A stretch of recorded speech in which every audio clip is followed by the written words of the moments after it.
Boa noite, graça e paz. Talvez essa seja a única igreja evangélica que você já participou. Se esse é o seu caso, talvez não saiba que todo domingo, em dezenas de igrejas pelo Brasil, alguém se levanta e diz: "O Senhor me revelou", ou "O Espírito Santo está dizendo agora". Nessas outras comunidades, profecias são dadas, línguas estranhas são faladas, milagres são anunciados.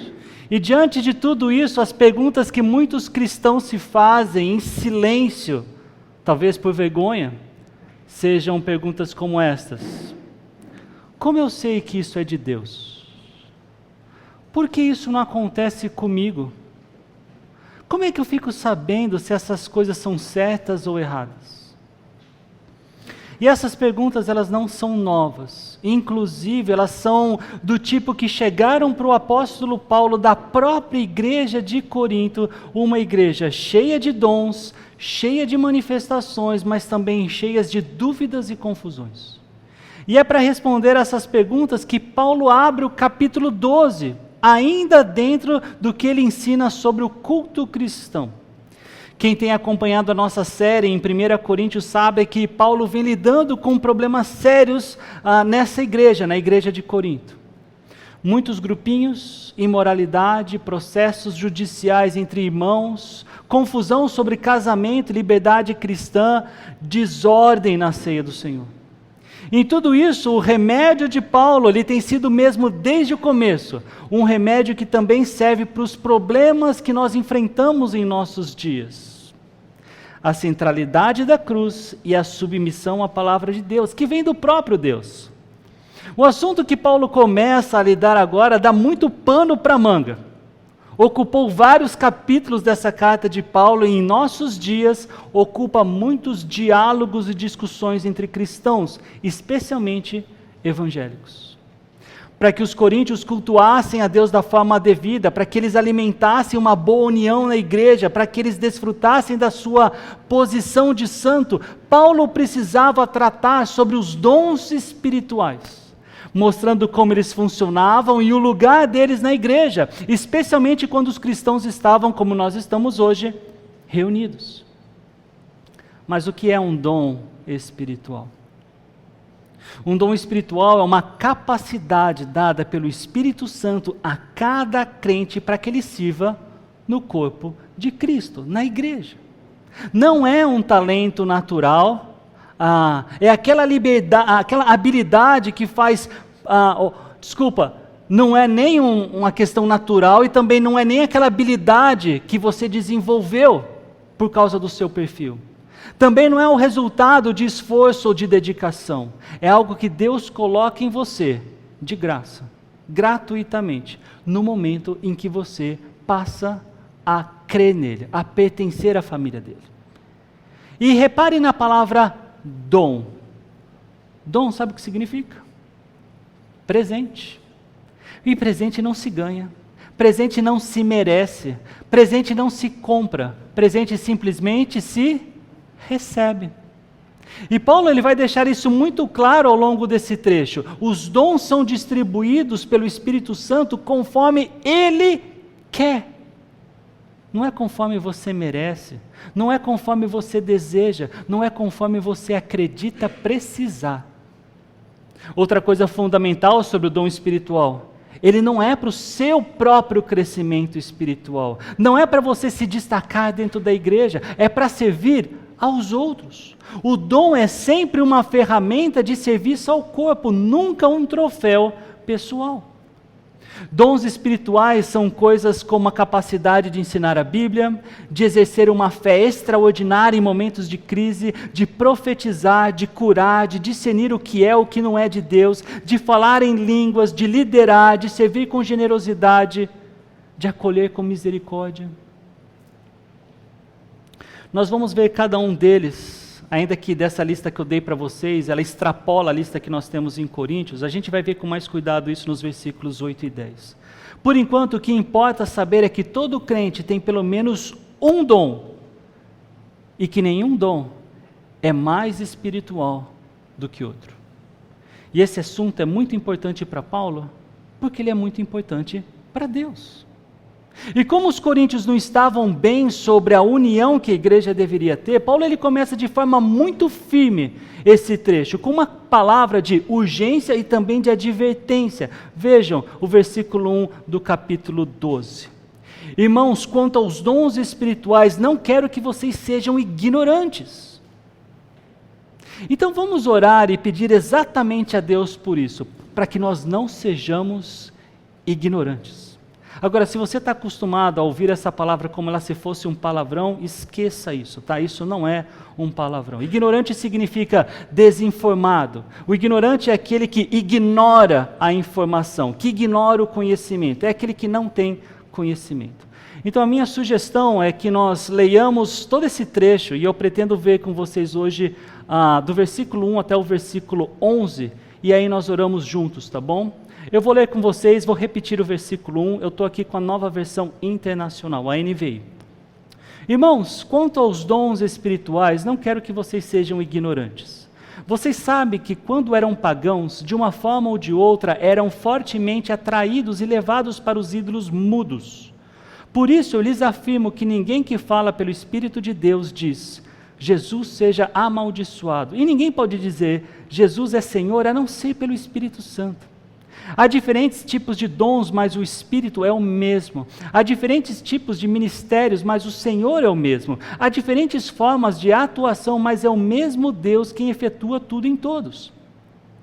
A cada um, porém, é dada a manifestação do Espírito, visando ao bem comum. Pelo Espírito, a um é dada a palavra de sabedoria, a outro a palavra de conhecimento, pelo mesmo Espírito. A outro fé, pelo mesmo Espírito. A outro dons de cura, pelo único Espírito. A outro poder para operar milagres. A outro profecia. A outro discernimento de espíritos. A outro variedade de línguas. E ainda a outro interpretação de línguas. Todas essas coisas, porém, são realizadas pelo mesmo e único Espírito, e Ele as distribui individualmente a cada um conforme quer. Senhor, obrigado pela Tua palavra, pedimos ao Senhor que nos ajude a não sermos ignorantes, pelo menos sobre essas coisas que o Senhor tem para nos ensinar hoje, e com certeza nos próximos encontros, Pai, para tratar desse trecho a respeito dos dons espirituais.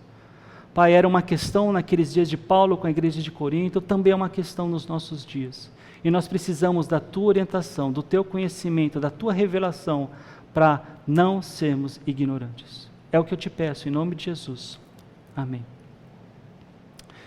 Esse trecho, ele nos traz pelo menos 3 perguntas importantes. Como eu sei se uma espiritualidade é verdadeira?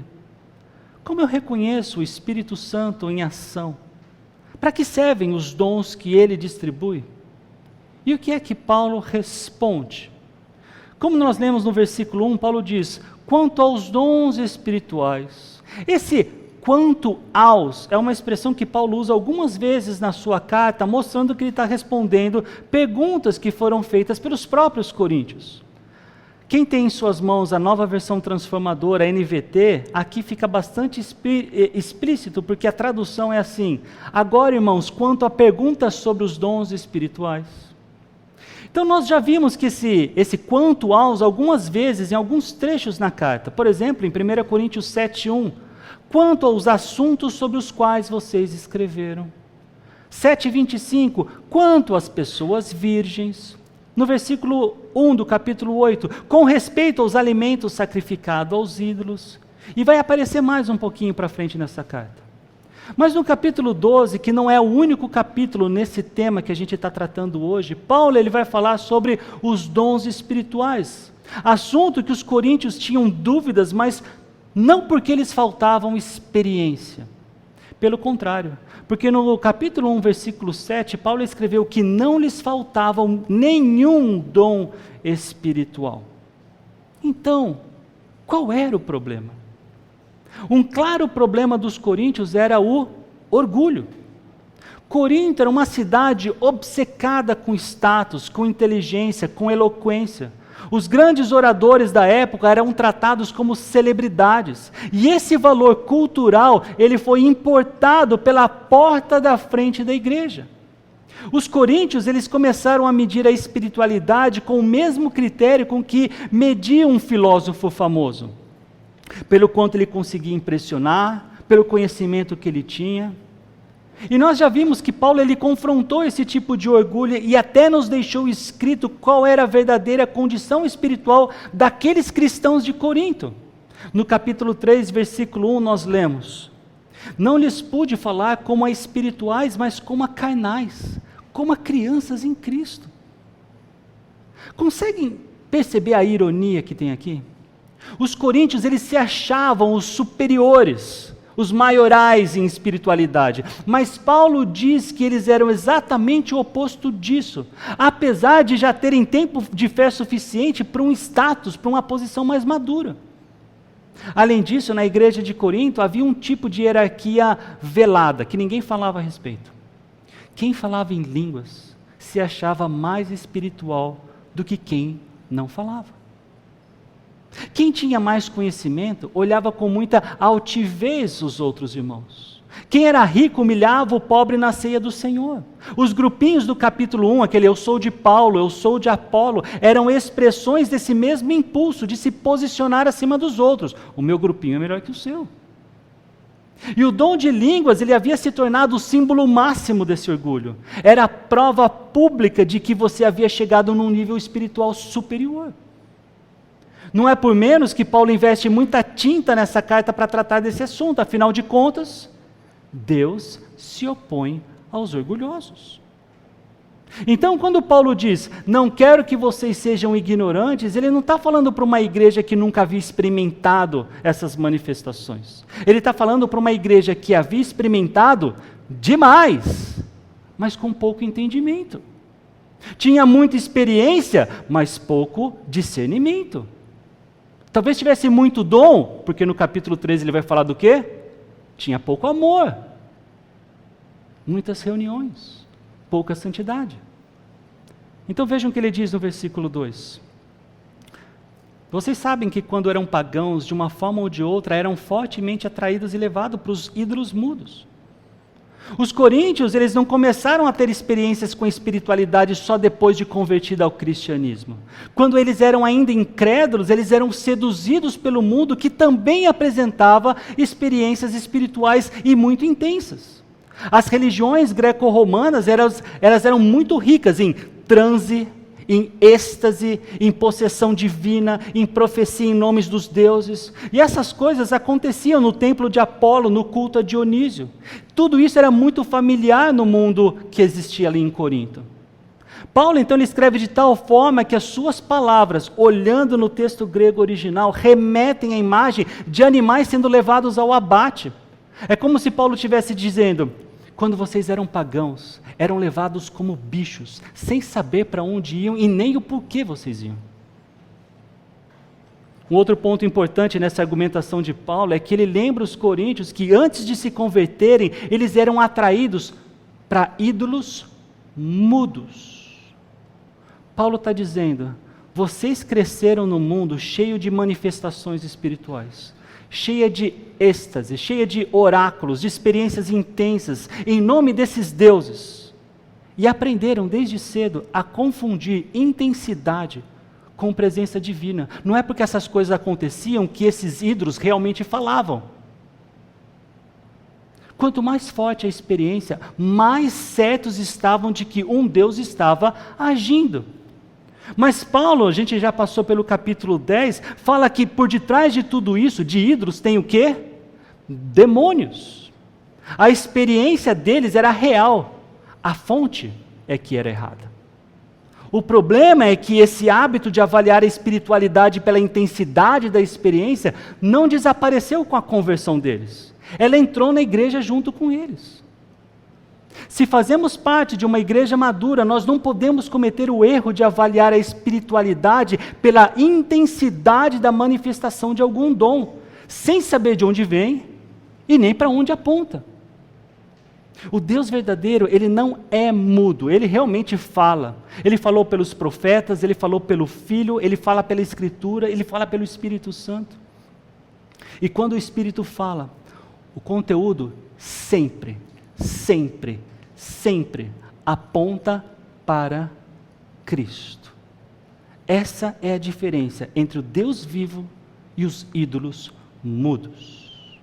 O argumento de Paulo para nós é esse: não podemos aceitar qualquer manifestação espiritual simplesmente porque ela parece poderosa, ou porque nos emocionou, porque as pessoas choraram, ou tremeram, ou o pregador parecia extremamente convicto, ou porque pessoas caíram no chão. Há manifestações que não vêm do Espírito Santo. E a questão, então, não é a intensidade da experiência, mas a origem da experiência. Meus irmãos, o que eu estou falando para vocês não é ceticismo, é discernimento bíblico. O próprio apóstolo João, ele diz, lá no capítulo 4, 1 João, na sua carta, versículo 1, amados, não creais a todo espírito, mas provai os espíritos se são de Deus. Questionar não é incredulidade, é o contrário, é obediência. E enquanto o versículo 2 ele apresenta o problema, o versículo 3 ele apresenta a solução. Vejam, por isso eu lhes afirmo que ninguém que fala pelo Espírito de Deus diz, Jesus seja amaldiçoado. E ninguém pode dizer, Jesus é Senhor, a não ser pelo Espírito Santo. Esse versículo, que é provavelmente o versículo central do capítulo 12, mostra um claro critério para o discernimento espiritual. Qual é ele? O conteúdo da manifestação precisa apontar corretamente para Jesus Cristo. Notem, a questão não é quantas pessoas receberam a suposta bênção, e nem o prestígio da pessoa que opera a manifestação. Nenhuma manifestação que reduz, que diminui, que negue ou que desvie a atenção de Jesus Cristo pode ser do Espírito de Deus. Do lado positivo, isso está no versículo, ninguém pode dizer Jesus é Senhor, a não ser pelo Espírito Santo. Agora, Paulo não está falando aqui simplesmente da capacidade de pronunciar as palavras com a boca. Qualquer pessoa pode repetir isso mecanicamente. Jesus é Senhor. Ele está falando da confissão genuína do coração. O reconhecimento de que Jesus de Nazaré, crucificado e ressurreto, é Senhor, o Deus de toda a criação. Ele é o cumprimento das profecias do Antigo Testamento, o nome que está acima de todo nome. Dizer isso de coração, ou seja, ter Jesus acima dos amigos, dos vizinhos, dos próprios desejos e planos, da própria família, é isso que significa. No contexto romano, considerar Jesus o Senhor, o Kyrios, era extremamente perigoso. Kyrios era o Senhor César. E isso só é possível de ser feito se realmente tiver o Espírito Santo. Uma das razões do cristão conseguir fazer isso, ou a única talvez, é de fato, você tem ou não tem o Espírito de Deus em você. Jesus, na véspera da sua morte, ele prometeu enviar o Espírito Santo e ele disse, João, capítulo 16, versículo 14, ele me glorificará, porque receberá do que é meu e o tornará conhecido a vocês. Então vejam que o trabalho principal do Espírito Santo é apontar para Cristo, glorificar Cristo, convencer o coração humano sobre Cristo. Isso nos dá um guia muito prático. Quando você observa um pregador, ou um movimento espiritual, uma manifestação, uma profecia, faça a mesma pergunta que Paulo fez. Quem é que está sendo glorificado? O que é que estão dizendo sobre Jesus? Cristo, ele está no centro da manifestação ou ele está sendo empurrado para fora? Quem é que tem mais destaque? O pregador? O dom ou Cristo? Ministérios ou igrejas que colocam o pastor no centro, que vendem a experiência espiritual como um produto, que prometem resultados baseados em rituais, que minimizam o pecado humano e a necessidade da cruz, tudo isso, independentemente de quantos milagres alegam realizar, não passam no teste do versículo 3. O Espírito Santo, ele glorifica Jesus sempre sem exceção. Querem mais? A confissão Jesus é Senhor não é apenas critério para avaliar os outros. É um critério para cada um de nós nos avaliarmos. Jesus é o Senhor da minha vida, das minhas finanças, do meu relacionamento, da minha agenda, do modo como eu trato a minha família. Confessar o senhorio de Cristo com os lábios e viver como se Ele não tivesse autoridade sobre a vida cotidiana, ela é uma contradição que o Espírito Santo não produz. Observem agora como Paulo organiza os versículos 4 a 6, ainda nessa questão. Há diferentes tipos de dons, mas o Espírito é o mesmo. Há diferentes tipos de ministério, mas o Senhor é o mesmo. Há diferentes formas de atuação, mas é o mesmo Deus quem efetua tudo em todos. Eu não consegui deixar aqui para vocês, mas são 3 linhas paralelas, e Paulo menciona o Espírito Santo, o Senhor Jesus e o Deus Pai como a única e mesma fonte de toda atividade espiritual na igreja. Essa é uma daquelas estruturas trinitarianas mais explícitas de todo o Novo Testamento e aparece quase que de passagem, como algo que Paulo simplesmente pressupõe como uma verdade básica da fé. Por que isso importa? Porque Paulo está destruindo qualquer hierarquia espiritual baseada em dons.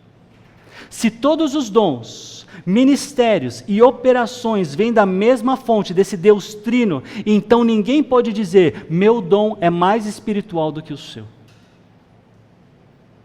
Foi exatamente essa hierarquia que os coríntios construíram, colocando o dom de línguas no topo, que nós vamos ver com mais detalhes numa futura mensagem. Paulo ele desfaz essa hierarquia desde a sua fundação. E por que é que Paulo menciona esse Deus trino aqui? Só para combater a hierarquia dos dons que os coríntios creram? Não. Essa é uma razão importante, mas ela não é a única. A primeira razão, eu falo para vocês, ela é sim corretiva.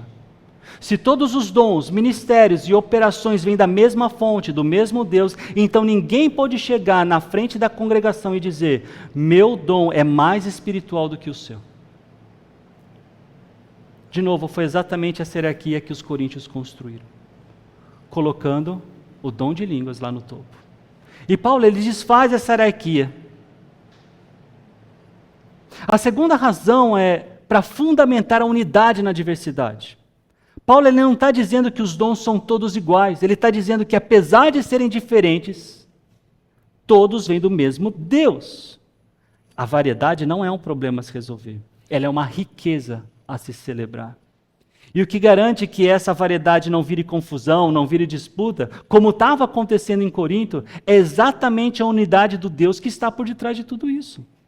Essa ideia ela vai aparecer com muito mais força quando Paulo usar a figura de corpo, tá? Nos versículos seguintes.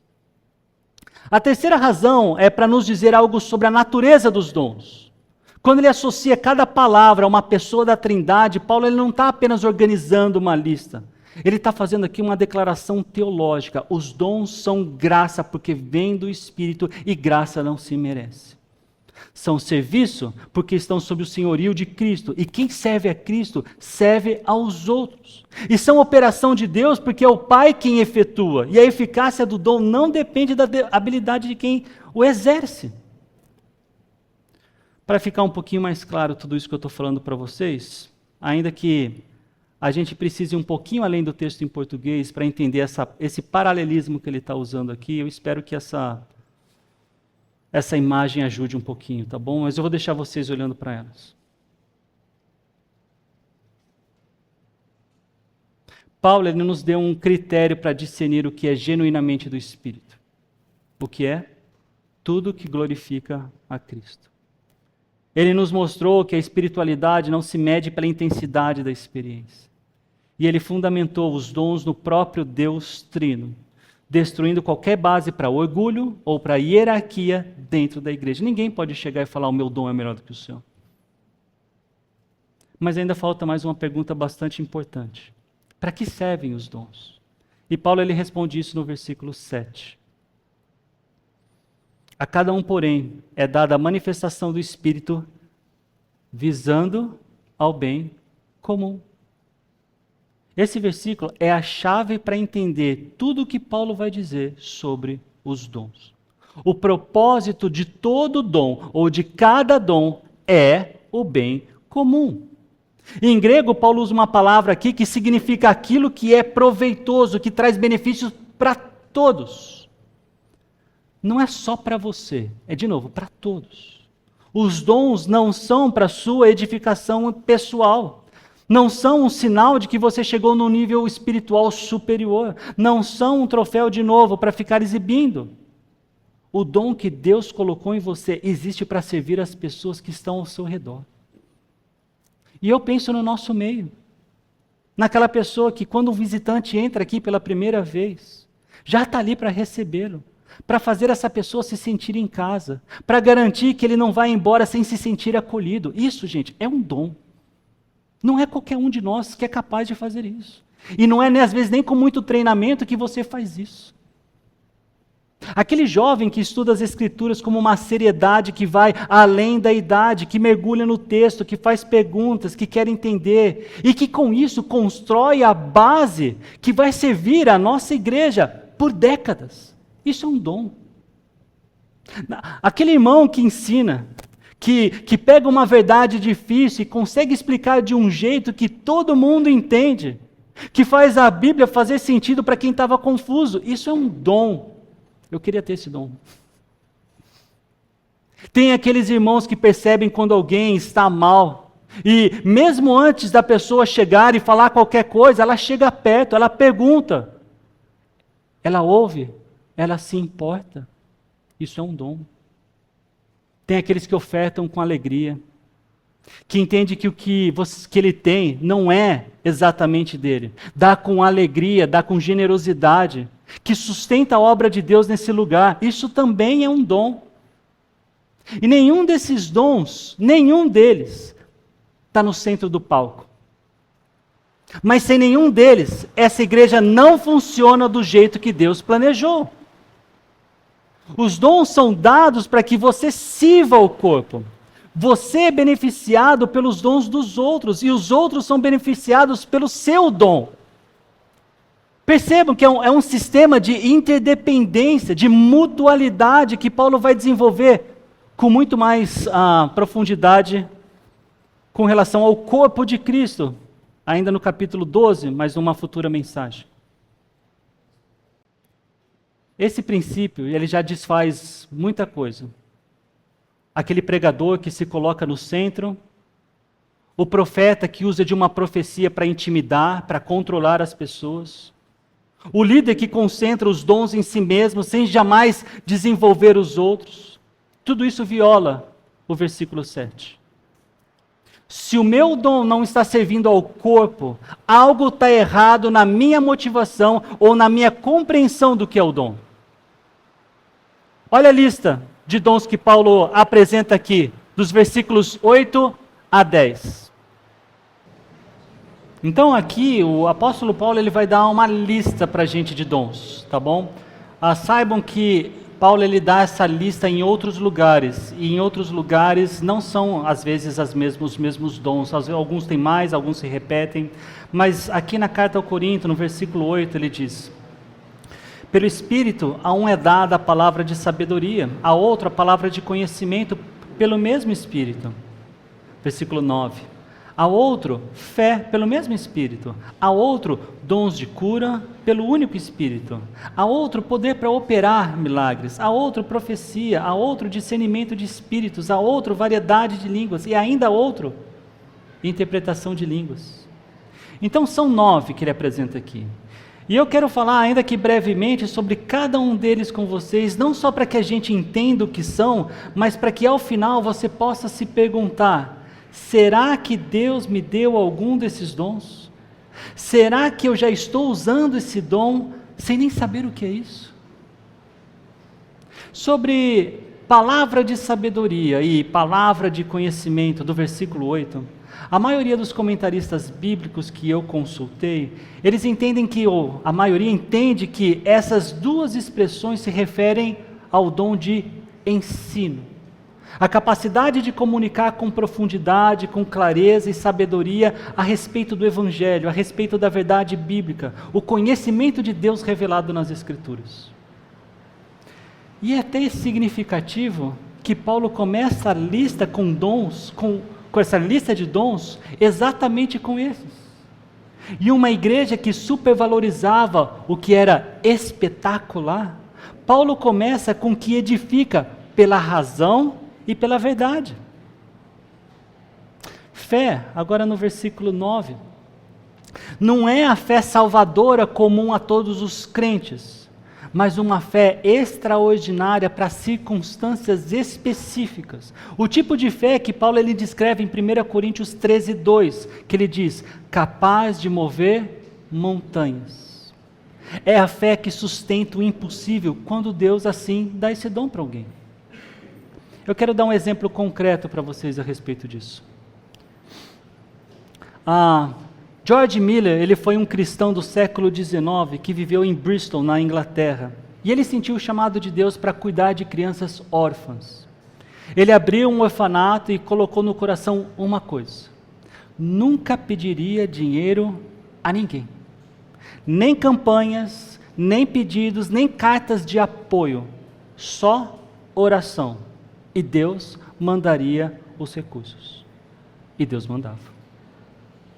O pastor presbiteriano Augustus Nicodemos, ele conta um exemplo que ficou famoso a respeito de George Miller.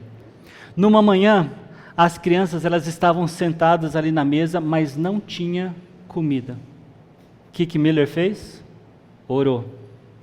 O que aconteceu pouco tempo depois? Estava passando uma carroça. Ela fazia entrega de pão e de leite. Ela quebrou ali perto do orfanato. E o condutor dessa carroça viu aquilo e pensou, os produtos que eu tenho vão estragar. O que aconteceu? Foram para o orfanato. Viraram comida por uma semana inteira para aquelas crianças. Miller não fez isso só aquela vez. Ele fez isso por 30 anos. Sustentando 7 ou 8 orfanatos sem pedir um centavo a ninguém. Só pela oração. E falei do Nicodemos porque quando ele fala dessa biografia, ele leu a biografia de George Miller logo recém-convertido. E depois de ler esse tipo de coisa, ele se jogou com o rosto no chão e ele disse que falou o seguinte: Deus, não sei nem se eu sou crente, porque eu não consigo fazer esse tipo de coisa. Mas alguém chegou para ele, viu a angústia dele e disse uma coisa muito simples e que serve para todos nós também. Deus não te chamou para viver a vida de George Miller. Ele te chamou para viver a vida de Augustus Nicodemos. E é exatamente isso que Paulo está dizendo no versículo 11, que eu vou ler com vocês daqui a pouco. O Espírito, ele distribui os dons como ele quer. Nós não recebemos o que nós achamos ser melhor para nós. É como Deus quer, é como o Espírito Santo é Deus quer. Então está tudo bem você não ter o dom de George Miller. O que você tem também deve ser usado para o corpo de Cristo. Agora, o próximo, sobre os dons de cura. É a cura de doenças e enfermidades pelo Espírito Santo. O plural no texto bíblico, ele pode indicar que há diferentes tipos de cura para diferentes tipos de enfermidades. Nós devemos ser humildes e não ir além do que esse texto está falando. Agora, falando por mim, eu penso que uma marca desse dom parece ter sido vista nos apóstolos. Nós não temos nenhum registro nas Escrituras dos apóstolos orarem por cura e a pessoa não ter sido curada. Toda vez, por exemplo, que Paulo e Pedro ordenavam cura, ela acontecia. E isso deve nos fazer pensar muito nos nossos dias quando ouvimos as pessoas dizerem, eu tenho o dom de cura. Porque a pergunta aqui, se você está comigo e acredita nisso que eu estou falando para vocês, a pergunta é, essa pessoa faz isso de forma infalível? Com o dom de curas, sempre que ela ordenar cura, haverá cura. Eu me lembro que pela minha conta, 5 casais pelos quais eu orei, eles disseram para mim que não podiam ter filhos, e eu orei por eles. E os 5 começaram a ter filhos. Eu não achei que eu tinha um dom de cura. E realmente foi provado que não. Depois eu orei por outros casais que não podiam ter filhos e não tiveram filhos e não têm filhos até hoje.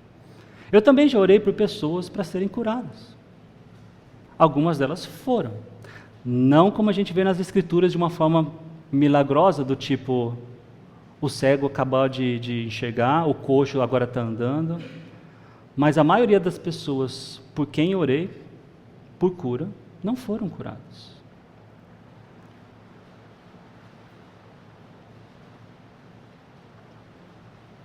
Pelo que eu entendo ser o dom de curas, eu não tenho o dom de cura. No versículo 10 nós lemos outros dons, né? Operação de milagres, profecia, discernimento de espíritos. Todas essas são manifestações extraordinárias do poder de Deus. A capacidade de anunciar a palavra com autoridade especial e a capacidade de avaliar se uma manifestação espiritual vem de Deus. Então notem que o dom do discernimento de espírito, ela está nessa lista. Isso significa que o próprio Deus equipou a sua igreja para o discernimento. De novo, questionar uma manifestação não é falta de fé. Pode ser exatamente o exercício de um dom que Deus te concedeu. Variedade de línguas e interpretação de línguas. Paulo coloca intencionalmente os dons de línguas no final da lista. E isso aqui, gente, é proposital. Em uma igreja que colocava línguas no topo da hierarquia espiritual, Paulo está listando ela por último. Não porque língua seja um dom inferior, mas porque Paulo quer corrigir a distorção de Corinto. E nós vamos ver muito mais sobre isso no capítulo 14. E o último versículo do nosso trecho de hoje, o versículo 11, diz: todas essas coisas, porém, são realizadas pelo mesmo e único Espírito, e Ele as distribui individualmente, a cada um conforme quer. Então Paulo ele fecha esse trecho da carta afirmando a soberania absoluta do Espírito Santo na distribuição dos dons. E 3 verdades aqui, elas são decisivas.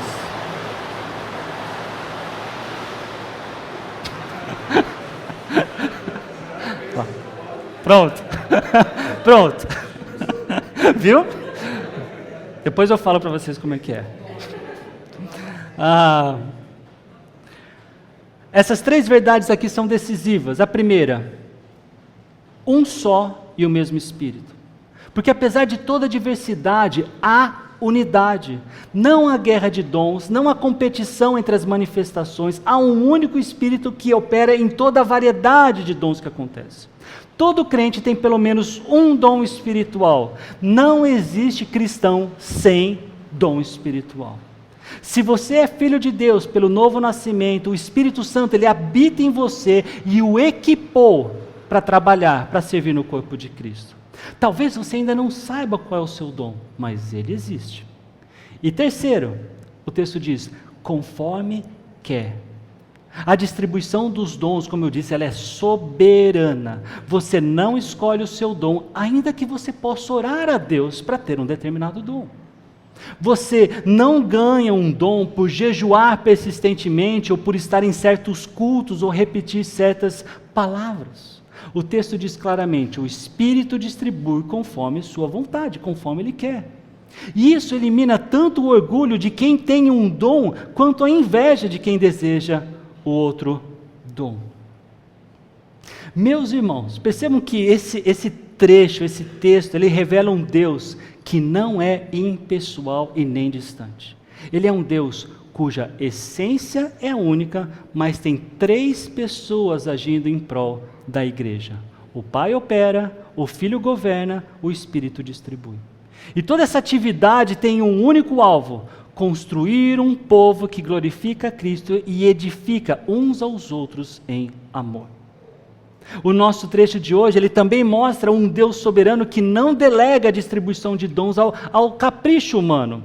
Os dons são graça de Deus, ninguém os merece, são graça distribuída por um Deus que conhece cada membro do corpo, sabe o que esse corpo precisa e Ele vai dar para equipar a igreja dele. Sobre nós, sobre os seres humanos, esse texto ele mostra para a gente uma tendência natural de confundir experiência com verdade.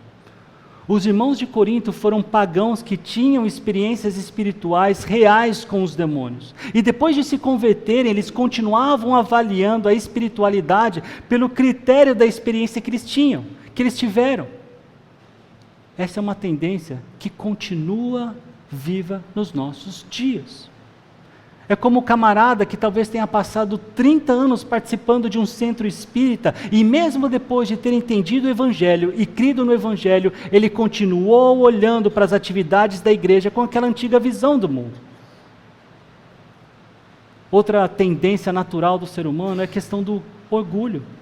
A hierarquia de dons que os coríntios construíram não era uma ação rara. Nossa, como aquele pregador fala bem. Olha, aquele evangelista, se eu tivesse esse dom, não só numa questão de inveja, mas talvez, ninguém evangeliza como eu, ninguém prega como eu, ninguém contribui como eu, ninguém tem a misericórdia que eu tenho. Essa é uma luta real para qualquer homem e mulher, para usar os seus dons e talentos, para ganhar status, para ganhar respeito, para se sentir superior. E o que Paulo ensina aqui é exatamente o contrário desse propósito de dons. Lembra que no começo da mensagem eu disse que o remédio de Paulo para os problemas de Corinto tem sido sempre o mesmo: a centralidade da cruz e a submissão à palavra de Deus. Não foi isso? E olha como isso aparece aqui. O critério para discernir o que é do Espírito Santo não é uma técnica, também não é um sentimento, também não é uma experiência, é a palavra de Deus aplicada à pessoa de Cristo. O Espírito glorifica a Jesus. Essa é uma verdade revelada nas Escrituras. E só quem está submisso à palavra de Deus consegue usar isso adequadamente. E a cruz aparece no centro disso tudo também. Os dons não foram dados para que alguém se exalte, foram dados para servir, para edificar, para cuidar do outro. Essa é a lógica da cruz. O forte serve o fraco, o que tem oferece para quem não tem. Ninguém vive para si mesmo. E Paulo ele vai desenvolver isso com força total no capítulo 13, quando ele falar de amor. Em breve a gente fala sobre isso, não é hoje. O Espírito Santo ele não desceu para tomar a vida cristã mais emocionante ou para nos dar um catálogo de experiências sobrenaturais. O Espírito desceu para glorificar a Cristo, para convencer o mundo do pecado, da justiça e do juízo, e para edificar uma comunidade que vive sob o senhorio de Jesus. Todo dom que não conduz à cruz, que não exalta Cristo crucificado e ressurreto, que não influencia na união da comunidade, fazendo-a mais parecido com Cristo, está fora do alvo. O Evangelho é a régua. Como eu também disse no começo da mensagem, talvez essa seja a única comunidade evangélica que você um dia fez parte. Se não é, eu imagino que você sabe como muitas coisas acontecem aí por fora. E talvez você já tenha escutado essa frase: o pastor é o ungido de Deus, então ele não pode ser questionado. Isso não é bíblico, pelo contrário, questionar não é falta de fé e nem de submissão, porque o próprio Espírito Santo é quem equipa a igreja com o dom de discernimento de espíritos. Paulo ele escreve essa passagem inteira para que a igreja tenha compromisso com o conhecimento, compromisso com o discernimento. De novo, João manda discernir os espíritos. Não ache que questionar é uma blasfêmia contra o Espírito Santo. É obedecer o Espírito Santo. Então sejam criteriosos. Use os critérios que o apóstolo Paulo nos ensina. O Cristo crucificado e ressurreto está sendo glorificado. O senhorio de Jesus está sendo afirmado, está sendo vivido. O dom está servindo ao corpo ou está servindo o ego de quem o exerce? Essas perguntas não são uma inimizade com o Espírito e nem com a igreja. É o caminho da maturidade. Então lembre-se que o Espírito Santo ele está vivo, está ativo aqui na igreja, ele distribui os dons, ele opera de formas extraordinárias. A reação, a manipulação e o abuso não pode ser o fechamento total à ação do Espírito Santo. E se foi isso que aconteceu um dia contigo, eu sinto muito, mas isso não pode marcar a sua vida. Eu entendo a sua cautela, mas a resposta bíblica não é não acreditar nos dons. É o discernimento cuidadoso, com esses critérios que eu estou falando para vocês de Paulo. Nós lemos no versículo 11, que o Espírito distribui a cada um individualmente. Você tem um dom. Talvez ele não seja espetacular. Talvez o seu dom não seja o tipo de dom que te coloca na frente da congregação. Talvez seja misericórdia, generosidade, hospitalidade, fé, a capacidade de ensinar as crianças. Esses dons, todos eles são reais, aparecem na lista de Paulo, edifica o corpo de maneiras que os dons mais invisíveis não conseguem. Eu digo, Deus seja louvado por cada um de vocês que tem usado os seus dons, ou o seu dom, para servir a igreja. Se você ainda não sabe qual é o seu dom, eu diria, peça a Deus, converse com Ele, Senhor, qual é o meu dom? Uma outra dica que eu daria é, se você é membro aqui na nossa comunidade e você ainda não está engajado em nenhum ministério, eu diria, disponha-se. À medida que você serve, você vai notar o dom ou os dons que Deus lhe deu. E quando você estiver servindo, perceba quais das suas ações contribuem para o benefício dessa comunidade. Eu queria aproveitar até esse momento e dizer que aqui no nosso meio, nós temos alguns diáconos, coordenadores de ministério. Estou vendo Pedro, Karen, se coloquem de pé, por favor. Robson, Cassie ali atrás, Dani, se levanta, por favor. Por que eu estou pedindo para eles se levantarem? Cada um deles aqui coordena pelo menos um ministério na nossa igreja. Se você não está servindo e quer servir, essas são as primeiras pessoas com as quais você deve conversar. Pergunte até para eles. Qual é o ministério que você está coordenando, que está exercendo liderança?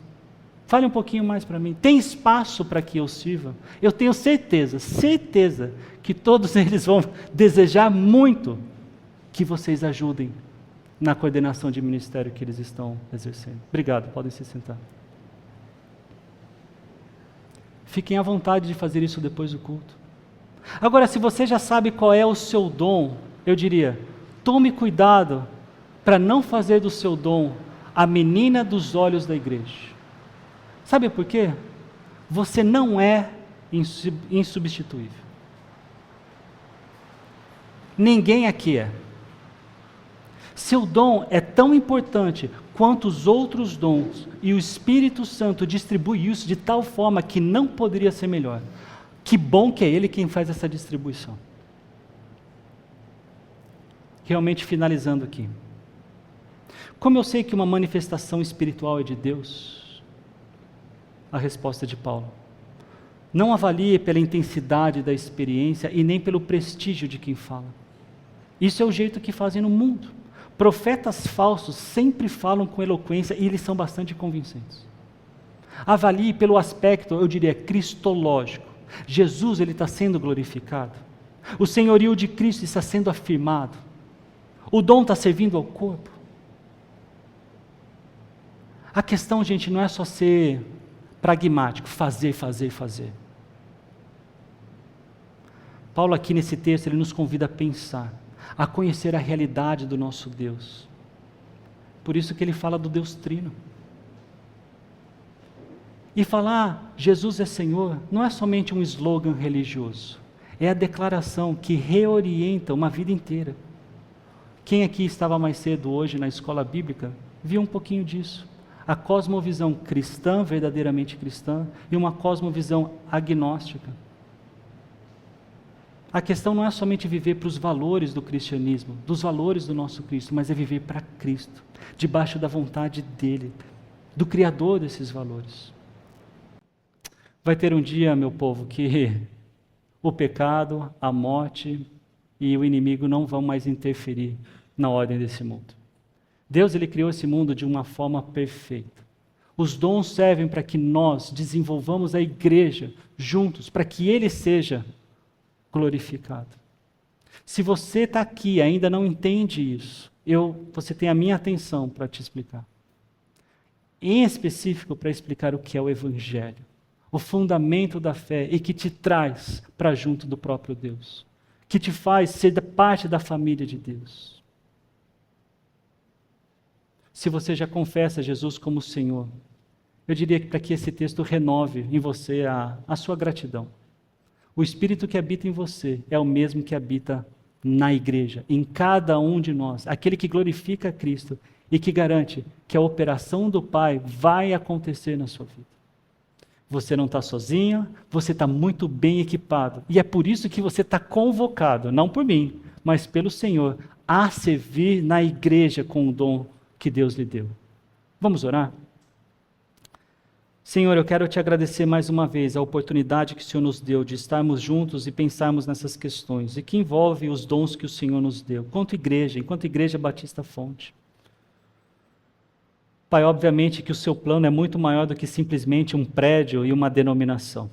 A ideia, Pai, é que nós, enquanto família do Senhor, possamos conhecê-lo e, conhecendo o Senhor, nos conheçamos, Pai. Isso inclui conhecer o nosso dom, servir com o nosso dom, não para que nós sejamos glorificados, mas para que o nome do nosso Salvador Jesus seja anunciado, seja glorificado.